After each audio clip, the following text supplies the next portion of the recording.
Welcome back to some chill EU4 gameplay. It's the technically a second part in the series for the chill EU4 gameplay. I did one where I was playing Russia, and now we're playing as Japan. Going to opposite ends of Asia. So, to be fair, it's not wrong actually. Or the Russian part of Asia is more western, say like the Middle East, Turkey and whatnot. But won't go into that. Good, we'll go into geography. So anyway. It's been a while since I've done Paradox content. Reason why, I haven't been bothered, if I'm honest. I do have problems recording EU4, and that has been a problem as to why I can't do it, because for some reason the software I use whenever I turn it on, I can't use any keyboard shortcuts, I can't use WASD, I can't pause the spacebar, and it is so annoying to do. And you might see it in the, what was it, the gameplay, because I haven't really fixed it, so it's things look a bit janky, then you know why. Anyway, so I have been watching a lot of Transformers clips for reasons unbeknownst to me. I don't know why. I used to love the franchise growing up. It's so I was just obsessed with it for years, and I haven't really watched it since. I haven't seen last night was the last film I saw, and I feel like it's obvious why that was the last film I saw. No matter how much many good things I've heard about the new ones. I have been tempted to watch Transformers 1 because it does look good, and I've seen clips from it, and it does actually seem interesting. I haven't seen the original Transformers G1 series from the 80s, I think it came out. I'm not sure. Not sure if I will watch it though, to be fair. I might, who knows. But essentially, yeah, that's what I've been watching mostly. The original, was it Bearverse films? It was was it Dark the Moon and the first one? Well, it's Transformers, really. So, yeah, I don't really know. There's not really much else to waffle on about Transformers. It's just something I've been watching, and I enjoy it. I like it. I sort of do go through phases of was it obsessions? Not obsession, but well, I guess it is sort of obsession, because I sort of watch a certain genre, obviously Transformers now, but what was it earlier? It was Evangelion.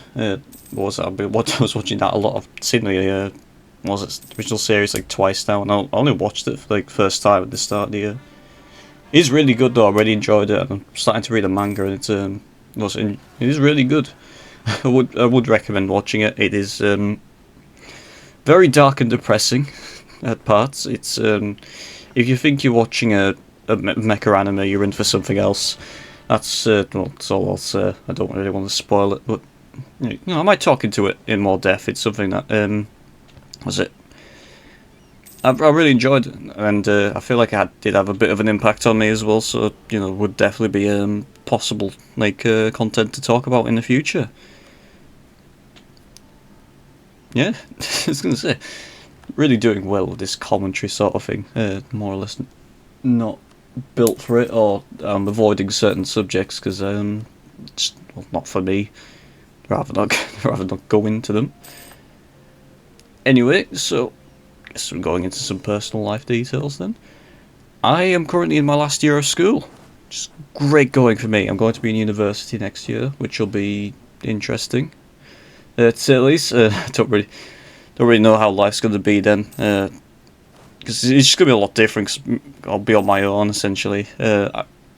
Parents have done a good job of sort of teaching me, to, not survive my own. I can function happily on my own, and have done, there have been instances I've been home alone for the day, and, obviously, the house doesn't catch fire, but, well, to be fair, that's very difficult to do, but I can wash my clothes, I can, cook for myself, I could do, basic human tasks that I feel like every human should be able to do, but some can't for reasons unknown to me. Sort of like Homer Simpson's, I guess. I feel like it's a bit harsh, but, yeah. To be fair, there might be just some instances where they didn't really need to know, and, it's I guess it's certain subjects for me, why would I bother learning, if I'm never going to go to Italy, for instance, why would I bother learning Italian, sort of thing, if you never need to cook, why bother learning? But then again, it's a skill there are just essential skills I feel like every single person should have. Cooking is definitely one of them. Obviously, just cleaning in general, that's definitely one that's not that hard, so it's I don't understand how some people can't do it. So, especially like using a washing machine, just like shoves your clothes in, put it on the right setting, the necessary like detergent and fabric softeners, whatever you're using in the right like barrels. That's not barrels, but drawers. I feel like it's the best way, but I don't feel like it's the right word to describe it. But yeah, hello. I don't know why I said hello instead of hey ho. I think I just confused myself then. But anyway. So anyway, back on the university topic, I guess. I've already got an offer. I'm not going to say from which university though, because I feel like that's a bit too much details. But yeah, I like the university. But I haven't really heard from any of the others though, so I'll have to wait and see. But I am looking forward to it. I will say, I've looked at the course. It does look like something I think it is something I'm very passionate about, and I feel, to be fair, I can't really say recommendations now because I haven't, got a job and whatnot. But like, I feel like main driving force for me, the picking course has been passion, not necessarily what is going to make me the most money at the end of the day. It's more been like, what's going to be a course I'm going to be passionate about, but can also lead to some jobs that I'm genuinely interested in. And fortunately, what I'm chosen to do, and I know I'm being vague about it, but I think it's just some things I like to stay private about. But it's just like lost my train of thought after that. Damn, for God's sake. But yeah, mainly focusing on like passion, like genuinely stuff and interesting, and I would recommend people do the same. Not following that same suit, because I feel like if you're just going to go for stuff that you're just doing it for money, like I guess there's an advantage to having a lot more money, but you're not going to be happy because you might end up in a job that you just hate and was like, it's just not nice. Like I don't really enjoy school at the moment, personally, and honestly, if I had to do that for the rest of my life, but knowing I get paid a lot, to be fair, the hours are a lot better than most jobs, but yeah, so it's like it's just not enjoyable, and I feel like I just get ground down eventually. I just like I'll just be miserable and just not be happy. But if I had something I'm genuinely interested in, something I genuinely enjoy, then yeah, I'll be happy. I might make less money, but still, it's just better. Pursuit of happiness is important. Some say more important than money, although some people would argue that the pursuit of money does lead to happiness. Like what was it? Good old saying that money doesn't buy you happiness. I feel like some would say it helps is definitely the best way to put it, because you might be poor, you might be considered happy, you might have your dream job or whatnot, but if you're struggling to make ends meet, it's gonna be difficult, you're gonna be stressed and whatnot. So I feel like there's definitely aspects where the saying falls a bit short, to put it one way. Well, you probably as you're watching this video, you might be wondering why the hell am I not talking about EU4? That's a good point. So I'm going to go back and mention an old video I made ranting on about EU4 for, I think it was 4 minutes. I don't have the video on me now, I'm not going to look for it. I had a few talking points and was a few of my opinions I would like to rescind. First off, the combat system. As combat systems go, I will always prefer the one in Hoi-4 because I feel like it's got more depth to it. It's just more interesting. I feel like with EU4 it can be a bit more luck based, but it isn't as luck based as some may say. Although it can be annoying sometimes when you're relying, like if you've got two equal armies and it is just luck based, and you might be fighting on grasslands. It's like you might be the attacker, you might be fighting on grasslands. You've got like the same morale, same discipline, same like troop combat bonuses, and you just lose out on luck. It's annoying, especially if you're like. That in battles is like incredibly important. Like for my Japan game, what was it? To be fair, I haven't lost the battle. It was more like I had some like very nerve-wracking naval battles against the Ming Dynasty. Oh, it's just Ming. You can see they've collapsed now. I've been conquering China, but was like I had a few nerve-wracking like naval battles. That's mainly like if I lost those naval battles, I would have lost the war because I wouldn't have gotten into Korea because that was my first instance in fighting the Koreans. It's also a rare instance I will say that Manchus managed to form, because I've been funding I was funding Jiangsu, or it was, I think that's the nation. It was been focusing on making sure they can survive, and they managed to conquer Manchuria, so fair play to them. He also got a lot of Korea, so I had to declare war on them not that long after, and they were a bit of a nuisance.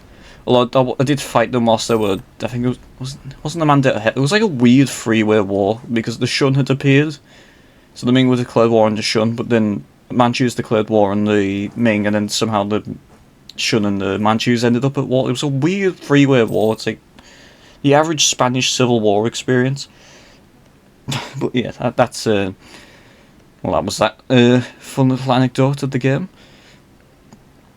Another point I want to go back on is colonisation, and sort of the colonisation of the game. I will say it isn't the most fun, I guess. It is sort of satisfying to see at the end, like, what you managed to build, or like what type of empire you built in, like, North America, Asia, what have, or Africa, I guess, because, well, there's like Australia, to be fair, in Asia for colonising, but it isn't the most fun mechanics. You sort of just send someone there, wait a while, and then, like, oh, you've got the province out, colonise somewhere else.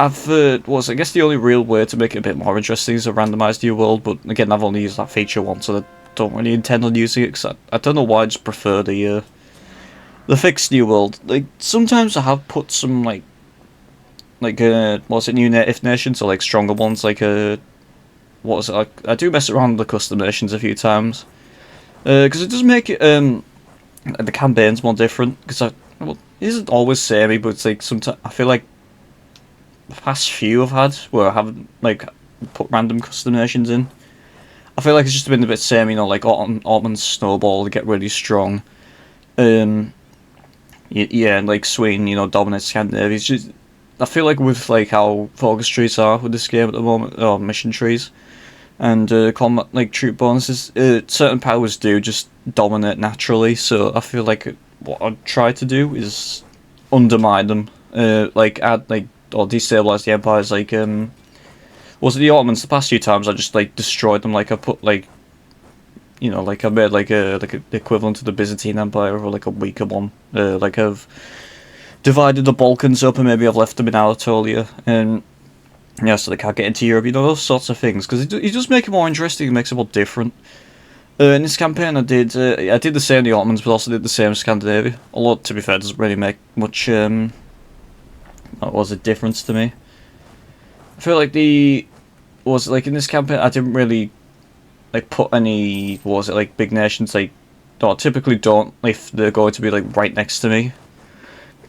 Sort of see, because I feel like that does ruin the experience a bit. Like it's more just to put them like sort of out the way, see what happens, because I feel like it's interesting. And I feel like it'd be a bit more interesting if we put in the effort to actually, give them a proper, it's not ideas, but like traditions and whatnot. It's linked to ideas.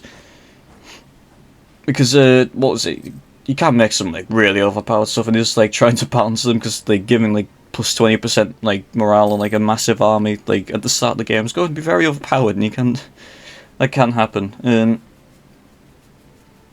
Yeah, I was gonna say it's just a bit random. Anyway, I think I might end things here. I hope you'd all enjoyed, and I'll see you next time, whether it be with an EU4 video or not. So, good bye.